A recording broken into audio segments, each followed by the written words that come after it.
Today marks the first day of the school year.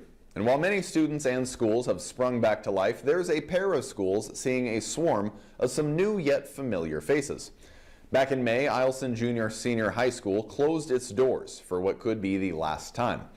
The students that once called themselves Ravens and Lynx now take on new identities as Patriots and Knights. Adrian Peterson brings us a look at how that shift has been implemented over the last few months and what the return back to school means for these kids.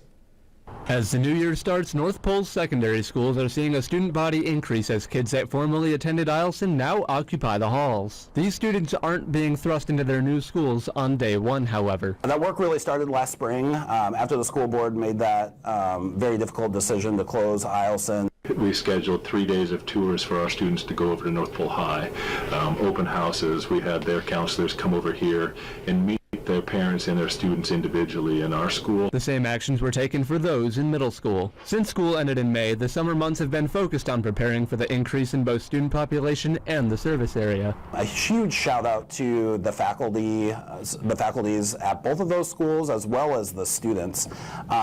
Both students and staff had made Eielson families feel very welcomed. While it's been said that the transition is both saddening and exciting, the transfer of former Eielson staff to those same schools may help. That shift in staff has also helped with transferring much-needed materials. Because I am taking the position as band and orchestra director at North Pole High School, all the equipment at Eielson that I want to take with me can come with me. Not only will this help former Ravens, but it's also much needed for the Patriots. North Pole Band is going to be pretty huge in the next couple years. We're going to get a lot of new students, and so I'm really excited to put together some awesome programs for the coming years. Due to the trying transition, however, the school district has also worked hard to keep up operations outside of the building, too. Our transportation team is working on some rerouting of sorts for our schools, but happy to report that Eielson to North Pole will not be affected by that. You know, we've made a commitment to those Eielson families to ensure that they've got